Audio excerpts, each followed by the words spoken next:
So Paying the Land by Joe Sacco. A wonderful story in every way, shape and form, to be fair, but a very, very heart-wrenching, difficult story, and difficult in places to read as well, for reasons I'll get to in a second.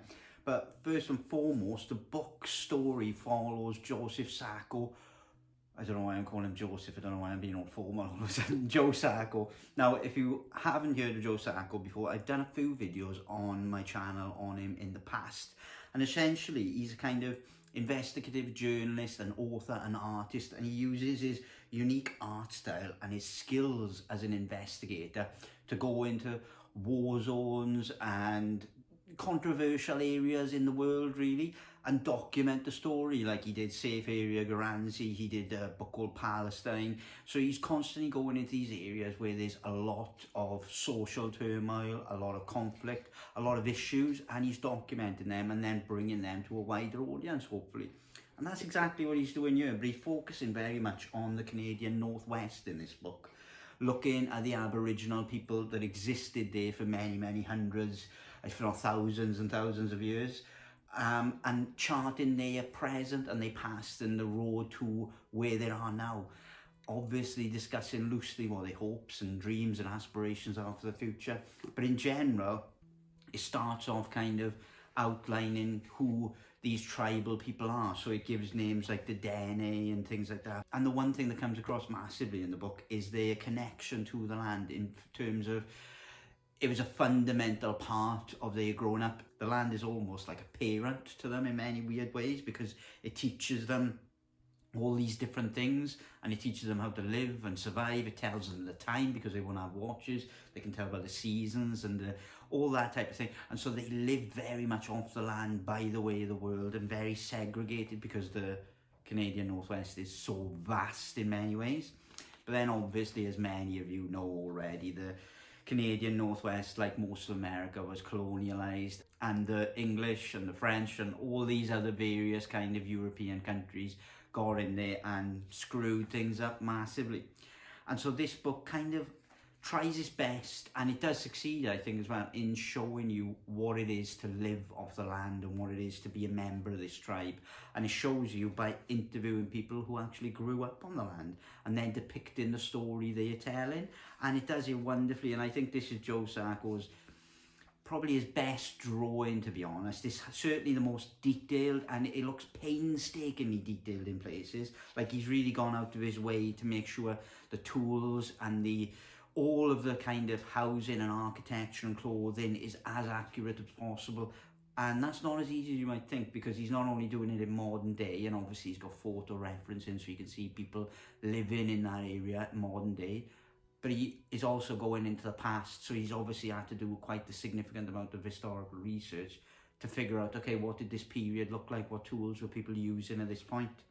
Like most of his books, it follows his journey through that part of the world. So it's him being a total newbie, a new person coming in, realizing how harsh the environment is, realizing how really significant the social changes have been for the Aboriginal people in the Canadian Northwest. And yeah, it's a fabulous way of doing it, I think. And I always think Joe Sacco's approach to making him one of the main kind of protagonists in the story is always a really important thing, because like many books, I think they flow better when you are on the same level as the main character, as the person's journey you're following, really, because you, like Joe, probably know very little going into this and are discovering along with him. And that's always a good thing, I think, for a book, particularly a book with such a dense amount of social history to get across.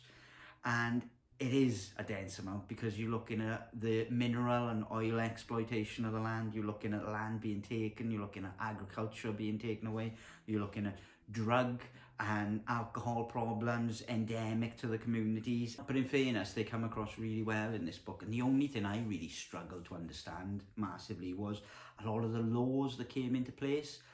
So, for instance, when certain colonial powers came in, they had certain agreements and certain, written down legal documents. And when the book has to go through those, because they're a fundamental part of the situation they're in now in terms of access to land and mineral rights and other things like that, they get really confusing because the situation is so complex. But in general, the social history and the human story coming across in it is really great. And as I say, it does go through a lot of different sections and a lot of different aspects of life and how it used to be to how it is now. And the one thing that stuck with me more than anything in this book is the educational aspect coming in, where children were literally taken from their communities, educated formally in English language schools, in Catholic schools mainly, and the kind of cultural genocide that went on really here, how they kind of literally took them out of their communities because they were so sporadic and so spread out, centralised them, centralised their learning, and then sent them back to a place that they no longer understood the language because they'd been almost taught out to them. They no longer understood the culture. And so when they go back into these communities, the people there were kind of like, oh, I can't be bothered to teach you all this again. And so they just left them, and it kind of started snowballing into the eradication of their culture. And that comes across massively and massively important, the systematic destruction of their culture, the abuse that goes on in these schools. Yeah, the school story really stuck with me, and it's really hard to get through at points because you get a lot of empathy from the people and their stories and everything like that. But it's fundamental to the whole story in terms of the journey that these people have been on and where they're ending up. I should say it's not all doom and gloom. A lot of people think that the society and the community is developing in the right direction by exploiting fracking and by exploiting other things like that. And ultimately, that's another good thing, is that it does give the story from multiple different angles of people within that community, and so you generally kind of get a broad idea of how people are feeling and how people foresee their future. Some are reliant on industry coming in, some want to go back to the land, some want to go back and regress into the tribal kind of days of old. And yeah, it is an amazing look at a community destroyed and decimated and trying to reinvent and regain some connection to the land that's around it. And Joe Sacco does it absolutely spectacularly, I think. It is a standard size hardcover. I'm not sure if it comes in a paperback at the moment. It probably will at some point, but at the moment I think it's just hardback. It's a standard size, it's black and white throughout. Paper is a matte finish paper, slightly on the thin side, but it is sewn binding, and it's generally a well-made book. And to be honest, it's good because you are going to come back to this if you like it at some point, because it is a dense story that you will lose some of the points and you will focus on certain areas more than others. And so when you reread it, you may well focus on other areas over the ones you did on the first read round. Like I said, I squarely focused on that kind of educational story, which was such a fundamental part of most of the middle section of this book. But when I revisit it, I may well focus on another aspect because it is really detailed in its look at this community out in the Canadian Northwest. But either way, that is a look at Pay in the Land by Joe Sacco. Thank you very much for watching, and I will catch you on the next one.